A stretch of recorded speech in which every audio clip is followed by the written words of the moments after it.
So here we selected the topic alternative to antibiotics. So now we will you know that the antibiotic resistance is an emerging issue in the world. Now we can see around us there are several diseases that are caused due to the antibiotic resistant strains of the bacteria, and we are no more able to treat them with the conventional antibiotics. The causes may be of several kinds. You can say that there are misuse of the antibiotics in the form of false prescription, or in the form of self-medication, or due to the residues of the antibiotics in the milk, or in the meat of any animal that we use as our food. So there are several mechanisms by which the microbes develop antibiotic resistance. When they come across the antibiotics, they slowly learn about the mechanisms to develop resistance against them, so that they could create any kind of protection for them against the antibiotics. First of all, we are talking about the inactivating enzymes. You can say when the bacteria come across the antibiotic, or when the antibiotic enters the cell, or when it comes in contact with the cell, there are certain the bacteria develop certain enzymes with the advancement of time. These enzymes will inactivate the antibiotic and make it no more effective against the bacterial cell. You can see here there are two kinds of the inactivating enzyme, inside the cell or outside the cell. The next mechanism is the efflux pump. Means when the antibiotic enters the cell, the bacteria will pump it out to get rid of it. Means the bacteria will no more, the antibiotic will no more remain inside the cell. And other kind of mechanism, that is the alternative enzymes. You can say when bacteria is using an enzyme, and the antibiotic is acting on it, the bacteria will alternate that enzyme with other one. It will run its process, but the enzyme is changed, and the antibiotic will not act on the alternated enzyme. You can see various type of the enzymes that form the cell wall or the folic acid, and there are various antibiotics that act on them. The bacteria can alternate those enzymes, thus making the antibiotic resistance. Another kind of you can say mechanism, that is the decreased uptake. By several mechanisms, the bacteria may close the pores by which the antibiotic uptake take place, or may change the polarity. It means it will limit the entry of the antibiotic into the cell. Another kind of mechanism is the target alteration. It means the antibiotic act on certain target within the you can say within the cell of the bacteria, and the bacteria will alter that target, and the target will no more be available for the action of the antibiotic. By any way, they will cover it, or they will change its site, or mean the target will be no more available for the action of the antibiotic. The antibiotics, long being they were being used in the treatment of the bacterial infections, and they were the basis of the modern medicine. But now we can see that the development of the resistance is a serious issue in the modern world. So we have to go for the development of the new advanced antibiotics, or alternatives to antibiotics. You can say the new and advanced antibiotics may also the bacteria develop resistance against them, but the alternatives that will have long lasting effect, that may be successful in the treatment of the bacteria that are also resistant to the antibiotics.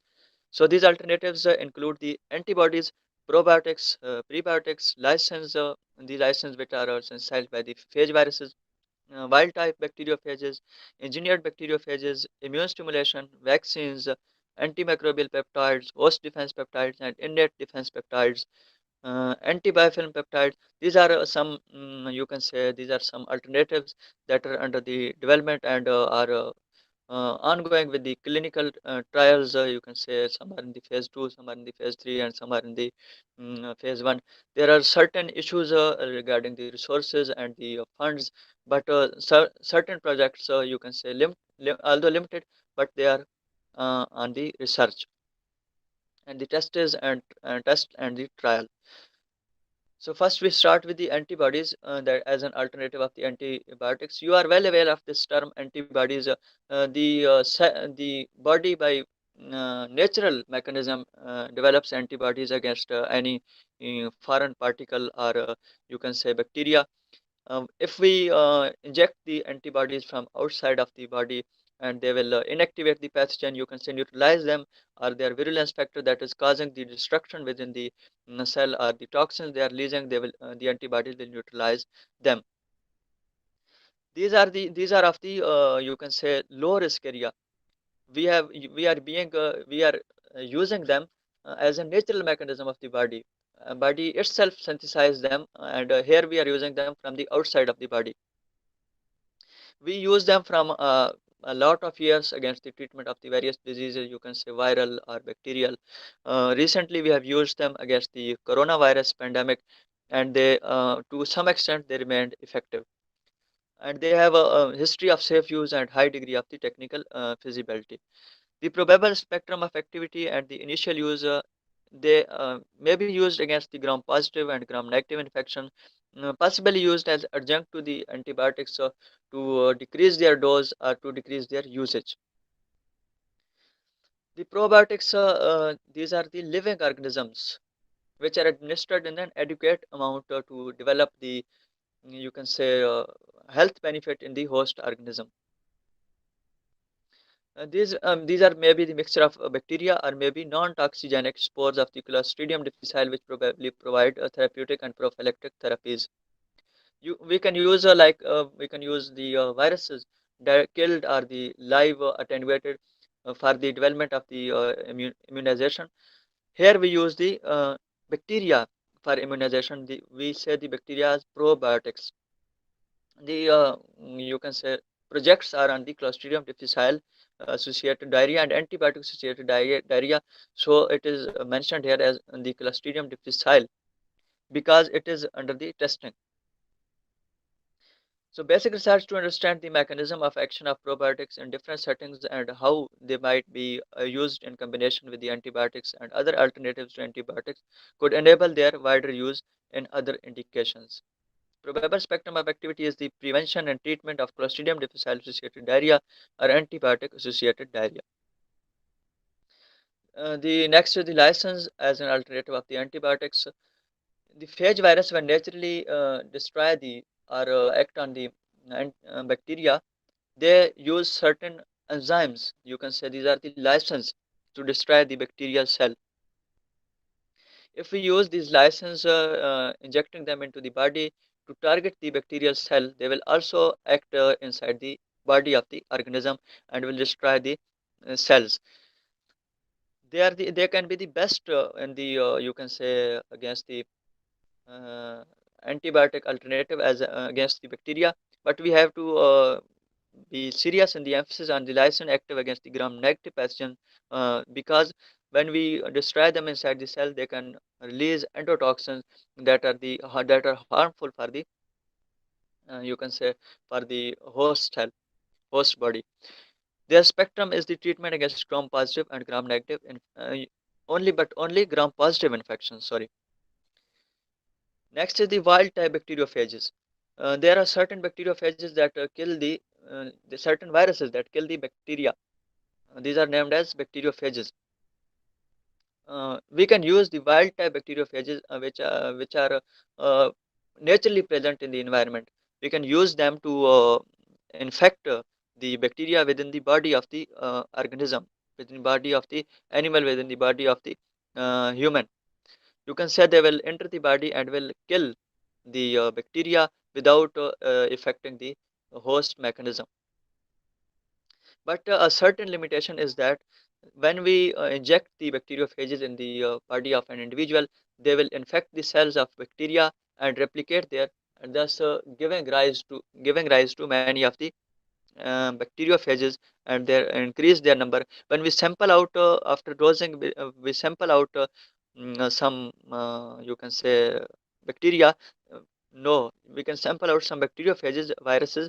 They are greater in number than we have dosed initially. So that's the limitation that might be effective for the host.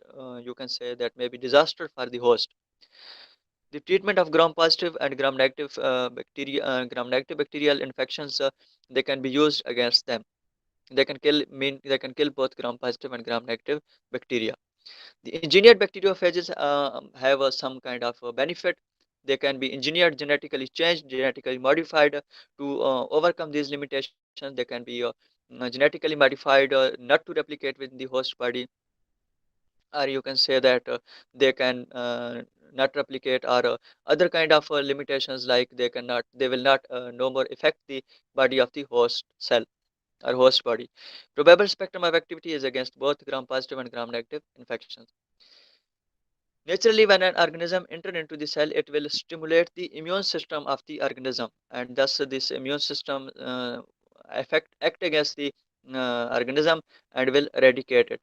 If we use some kind of substances that will stimulate the immune system of the body, it will be effective for the you can say eradication of the disease, eradication of the bacteria, and they can be used as adjunct to the uh, antibiotics or other medicines in the treatment of the bacterial infections, are may be used for the prevention.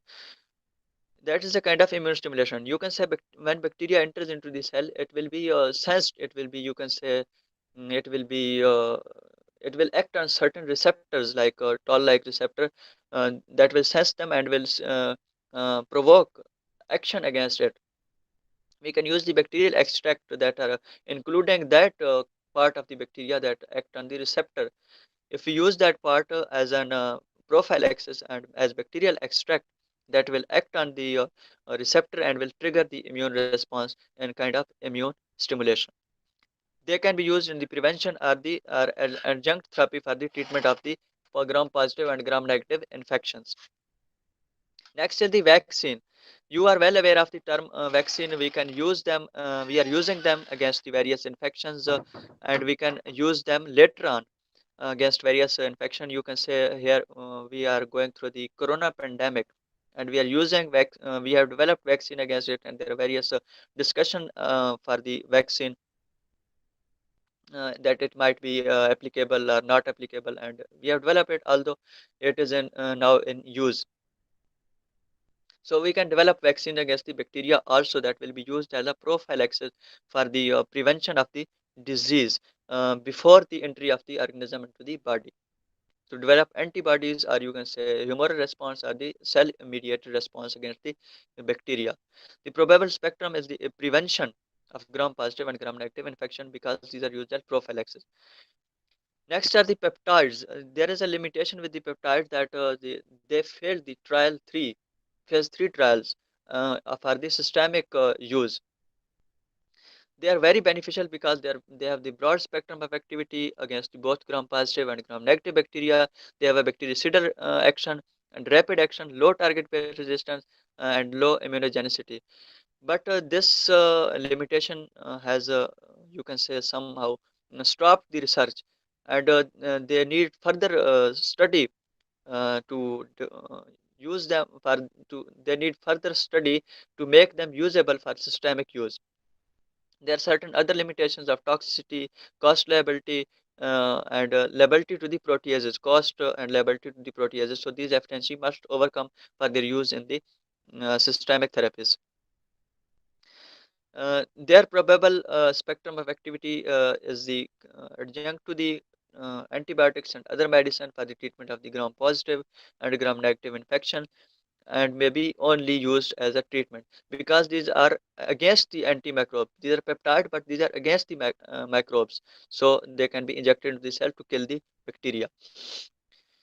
Certain other kind of peptides, these are host defense peptide and innate defense peptides. These are natural or the synthetic, and act indirectly as antimicrobial effect, have indirect antimicrobial effect. They primarily act by increasing expression of anti-inflammatory chemokines and cytokines, and reducing the expression of pro-inflammatory cytokines.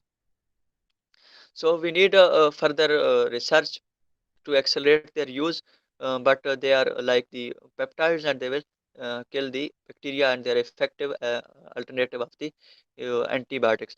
They have the probable spectrum as an adjunct for the gram-positive and gram-negative infection. Next, we can say antibiofilm peptides. These are the also peptides. These are used to prevent the gathering of the bacteria in a certain type of tissue, the adhesiveness of the bacteria in certain type of tissue, and destruction and the localizing of the bacteria and the destruction. So they will prevent the biofilm formation of the bacteria. They are used as an adjunctive therapy could improve outcomes. Probable spectrum of activity is the same as adjunct of gram-positive and gram-negative infections. Here you can see there is a data collected in 2015. You can say for various alternatives of antibiotics which are under their study in the various kinds of you can say companies for the development of the alternative of the antibiotics, some of which them in the phase 3, some of them in the phase 2, and some are in the initial phases in the phase 1, and some are even in the preclinical studies.